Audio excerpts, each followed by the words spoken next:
नमस्कार, मैं हूं राधिका राज और आप देख रहे हैं capital TV Uttar Pradesh. UP उपचुनाव की इस जंग में जितना भी वार पलटवार, नारे वाली राजनीति और तैयारी जो कुछ देखने को मिली, उन सब पर 3 दिन में रोक लग जाएगी, क्योंकि 3 दिन बाद यानी 20 नवंबर को उपचुनाव होने हैं, जिसका परिणाम 23 नवंबर को घोषित कर दिए जाएंगे। ऐसे में सभी पार्टियां पूरी ताकत झोंके हुए हैं ताकि लास्ट के 3 दिनों में भी वोट इधर से उधर ना हो। तो वही बता दें कि इस उपचुनाव में जितनी चर्चा नारे बटेंगे तो कटेंगे की हुई है, उससे कई ज्यादा चर्चा यूपी के सीएम योगी आदित्यनाथ की हुई है। वो जिस तरीके से लगातार मेहनत कर रहे हैं 9 सीटों के उपचुनाव के लिए, उससे विपक्ष भी हैरान है। सीएम योगी का कड़ी मेहनत करना बनता भी है, क्योंकि इस उपचुनाव में सीएम योगी की प्रतिष्ठा दांव पर लगी है। क्यों है दांव पर और किसके हैं जीतने के चांसेस, बताएंगे आपको विस्तार से इस स्पेशल स्टोरी में। भाजपा की बात की जाए तो विधानसभा उपचुनाव कमान मुख्यमंत्री ने अपने हाथों में ले रखी है। ऐसे में सीएम योगी सुनिश्चित कर रहे हैं कि किसी भी तरह से विधानसभा उपचुनाव में कोई कमी न रह जाए। इसीलिए वो विपक्ष पर हमलावर तो है ही साथ राज्य के विकास के लिए भी तरह तरह के कार्य करते हैं। सीएम योगी के दिए कई ऐसे वादे हैं जो सीएम योगी ने किए और करके भी दिखाए हैं। क्योंकि लोकसभा चुनाव के बाद सीएम योगी को झटका लगा था, क्योंकि कुछ ऐसे राज्यों में सीएम योगी को हार देखनी पड़ी थी जहां भाजपा का कॉन्फिडेंस हाई था। हालांकि रिजल्ट ने कुछ और ही बयान किया, जिसके बाद से भाजपा गठन भी टूटने लगा और सीएम योगी का आत्मविश्वास भी। लेकिन सीएम योगी भी उठे और कई बैठक की पार्टी गठन की ओर ये आश्वासन दिलाया कि हम फिर से लड़ेंगे और भाजपा का तिरंगा लहराएंगे। जिसके बाद सीएम योगी की एनर्जी देख विपक्ष समेत जनता भी हैरान रह गई। जिसके बाद सीएम योगी ने ना दाएं देखा ना बाएं देखा और धड़ाधड़ एक्शन पर एक्शन दिखाए। जिसके बाद अब सीएम योगी के एक्शन का सिलसिला जारी है। वो लगातार जनसभाएं कर रहे हैं, जनता की परेशानी सुन रहे हैं और आश्वासन दिला रहे हैं कि उनकी समस्या का जल्द ही समाधान होगा। अपनी तैयारियों से सीएम योगी ने साफ कर दिया है कि उनके लिए ये उपचुनाव जीतना कितना जरूरी हो गया है, क्योंकि उपचुनाव को विधानसभा चुनाव 2027 का सेमीफाइनल माना जा रहा है। तो वहीं सपा का ये कहना है कि इस उपचुनाव उनकी पार्टी को ये दिखाना है कि पिछले लोकसभा चुनाव में उनकी यूपी में जीत तुक्का नहीं तीर था। अब ऐसे में सीएम योगी जीतने में जुटे हुए हैं ताकि वो ये बता सके कि वो तुक्का ही था, तीर नहीं। उपचुनावों को लेकर योगी गंभीर। मुख्यमंत्री ने उपचुनाव को पार्टी की प्रतिष्ठा बहाल करने और विरोधियों को ये संदेश देने के अवसर के रूप में देखते हुए खुद नेतृत्व करना शुरू कर दिया है और ये संदेश देने की कोशिश की है कि उनका करिश्मा अभी खत्म नहीं हुआ है। जिसके बाद सीएम योगी ने सभी निर्वाचन क्षेत्रों का दौरा किया और अभियान की राजनीति बनाने के लिए स्थानीय पार्टी नेताओं और कार्यकर्ताओं के साथ बैठक की। उन्होंने चुनाव होने वाली सभी विधानसभा क्षेत्रों में कई जनसभाओं को संबोधित किया। इसके अलावा राज्य सरकार ने युवाओं को लुभाने के लिए रोजगार मेले आयोजित किए और किसानों और महिलाओं के लिए विभिन्न योजनाओं की शुरुआत की घोषणा की। पार्टी कार्यकर्ताओं को किया संगठित। अब भाजपा की तैयारी भले ही जोरों शोरों पर है, लेकिन सपा भी रेस में तेज दौड़ने के लिए कई पैंतरे लगा रही है। दोनों ही पार्टियां एक दूसरे पर आक्रामक है। ऐसे में भाजपा क्या पैंतरे लगा रही है सीट जीतने के लिए, वो समझते हैं। दरअसल उपचुनाव वाली 9 सीटों में करहल, कुंदरकी, सीसामऊ और कठेरी को समाजवादी पार्टी का गढ़ माना जाता है। 4 महीने के आक्रामक अभियान में योगी ने सपा के किले को भेदने के लिए पार्टी कार्यकर्ताओं को संगठित किया। अभियान की रणनीति बनाने और उम्मीदवारों के चयन में उन्होंने महत्वपूर्ण भूमिका निभाई। उन्होंने 3 मंत्रियों के समूह भी गठित किए। प्रत्येक समूह को एक निर्वाचन क्षेत्र आवंटित किया और उन्हें अभियान के लिए जमीनी कार्य पूरा करने का काम सौंपा।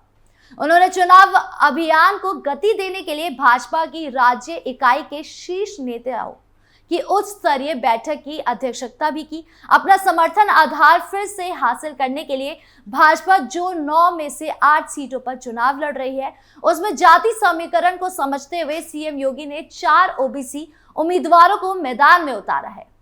अखिलेश को संदेह, क्या फिर चलेगा पीडीए? जहां एक तरफ सीएम योगी को अपनी तैयारियों पर पूरा कॉन्फिडेंस है, वहीं दूसरी तरफ सपा अध्यक्ष अखिलेश यादव खुद के बयान पीडीए फॉर्मूला राजनीति पर डाउट कर रहे हैं। कि क्या हिंदू को एकजुट करने वाले सीएम योगी के बनाए नारे बटेंगे तो कटेंगे के आगे पीडीए फॉर्मूला काम कर पाएगा। हालांकि अखिलेश यादव अभियान के समक्ष प्रबंधन पर ध्यान केंद्रित करते हुए रणनीति को बेहतर बनाने के लिए 9 विधानसभा क्षेत्रों के पार्टी नेताओं और पदाधिकारियों के साथ बैठक कर रहे हैं, क्योंकि उन्हें कहीं ना कहीं डाउट है कि आजमाया हुआ पीडीएफ फॉर्मूला पिछड़ा, दलित और अल्पसंख्यक फिर से काम कर पाएगा या नहीं। लोकसभा चुनाव की बात की जाए तो पीडीएफ फॉर्मूला काम किया था, जिसके बाद से भाजपा का कहना रहा कि जीत सपा का तुक्का है। हालांकि बता दें कि इस पीडीएफ फॉर्मूला ने उत्तर प्रदेश में लोकसभा चुनावों में इंडिया गठबंधन की बड़ी जीत का मार्ग प्रदर्शित किया। समाजवादी पार्टी उत्तर प्रदेश में सबसे बड़ी पार्टी के रूप में उभरी और लोकसभा की 37 सीटों पर उसे सफलता मिली। इसके सहयोगी कांग्रेस ने 6 सीटें जीती, जिससे एनडीए के 36 के मुकाबले उत्तर प्रदेश में इंडिया गठबंधन सांसदों की संख्या 43 हो गई। तो वहीं सपा की तैयारी की बात की जाए तो पीडीएफ फॉर्मूला को आजमाने के अलावा अखिलेश यादव बूथ समितियों को मजबूत कर रहे हैं, स्थानीय नेताओं के बीच विवादों को सुलझा रहे हैं, पार्टी नेताओं को मतदाता सूचियों की जांच करने और सभी निर्वाचन क्षेत्रों में सोशल मीडिया की उपस्थिति को मजबूत करने का निर्देश दे रहे हैं। तो वहीं पार्टी नेताओं को उन गांव और मोहल्लों में बैठक करने का निर्देश दे रहे हैं जिन्हें भाजपा को मजबूत आधार माना जाता है। सभी प्रमुख पार्टी की बात की जाए तो बीजेपी ने 9 में से 8 सीटों पर उम्मीदवार उतारे हैं, तो वहीं 1 सीट मीरापुर अपनी सहयोगी पार्टी आरएलडी को दिया है। तो वहीं समाजवादी पार्टी ने सभी 9 सीटों पर अपने उम्मीदवार उतारे हैं। उधर मायावती की बीएसपी ने भी सभी 9 सीटों पर अपने उम्मीदवार उतारे हैं। वहीं कांग्रेस ने सत्ता के सेमीफाइनल से पहले ही सरेंडर कर दिया था। समाजवादी पार्टी के साथ सीट शेयरिंग की बात नहीं बन पाने के कारण कांग्रेस ने उम्मीदवार नहीं उतारने का फैसला किया था। इस सेमीफाइनल मुकाबले में एक तरफ जहां मुख्यमंत्री योगी आदित्यनाथ की प्रतिष्ठा दांव पर है, तो वहीं अखिलेश की पीडीए का भी लिटमस टेस्ट होना है। लोकसभा के बाद अखिलेश का पीडीए चलेगा और मायावती की हाथी फिर उठेगा या नहीं, ये भी पता चलेगा। कुछ यूपी में उपचुनाव सीटों में होने वाली ऐसी सीटें हैं जिसको लेकर कांटे की टक्कर है। फूलपुर विधानसभा। उत्तर प्रदेश के प्रयागराज की फूलपुर विधानसभा सीट पर चुनावी रंग पूरी तरह से चढ़ चुका है। फूलपुर विधानसभा सीट पर हो रहे उपचुनाव के लिए सभी दलों ने अपनी ताकत झोंक दी है। जहां सीएम योगी जनसभा कर वोटरों को साधने का प्रयास कर रहे हैं, वहीं सपा मुखिया अखिलेश यादव ने भी यहां से युवाओं को साधने की पुरजोर कोशिश की है। इस सीट पर 20 नवंबर को मतदान है। एनडीए केंद्र और प्रदेश सरकार की विकास योजनाओं को लेकर जनता के बीच जाने की तैयारी कर रही है। तो वहीं विपक्षी इंडिया केंद्र और प्रदेश सरकार की विफलताओं के साथ ही पीडीए को बड़ा मुद्दा मान रही है। इस सीट पर इंडिया की ओर से सपा ने मोहम्मद मुस्तफा सिद्दीकी को प्रत्याशी बनाया है। सपा प्रत्याशी इसलिए भी अपनी जीत के प्रति आश्वस्त नजर आ रहे हैं क्योंकि 2022 से 20 चुनाव में उन्हें महज 2000 वोटों के अंतर से बीजेपी प्रत्याशी प्रवीण पटेल ने हराया था। लेकिन इसके 2 साल बाद 2024 में हुए लोकसभा चुनाव में फूलपुर विधानसभा सीट से समाजवादी पार्टी के प्रत्याशी अमरनाथ मौर्य को लगभग 18,000 वोटों की लीड मिली थी।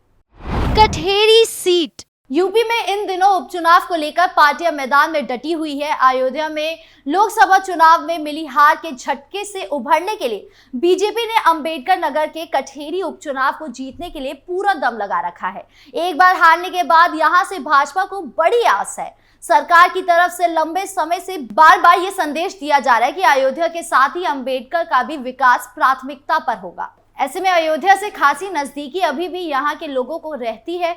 इसे भांपते हुए बीजेपी और सरकार की तरफ से लगातार ये कहा जा रहा है कि अयोध्या की तर्ज पर यहाँ का भी विकास होगा।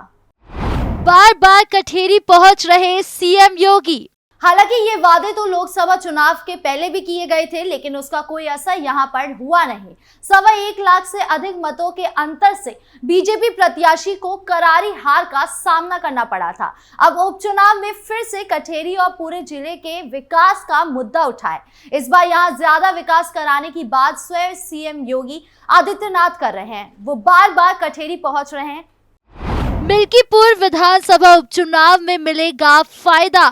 बात करें मिल्कीपुर विधानसभा सीट की, तो बीजेपी ये सीट जीतकर अयोध्या की हार के बाद बड़ा संदेश देना चाहती है। वो बताना चाहती है कि अयोध्या और आसपास के जिलों में भगवा राजनीति का दबदबा अभी कायम है।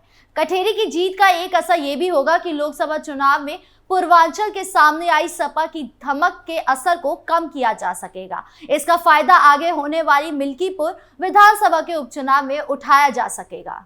ऐसे में अब भाजपा और खास करके सीएम योगी की तैयारी कितना रंग लाती है, ये तो देखने वाली बात होगी। आपको क्या लगता है, कौन जीतेगा और किसको करना होगा हार का सामना? कमेंट बॉक्स में जरूर बताएं और यूपी की तमाम बड़ी खबरों से जुड़े रहने के लिए देखें कैपिटल टीवी उत्तर प्रदेश।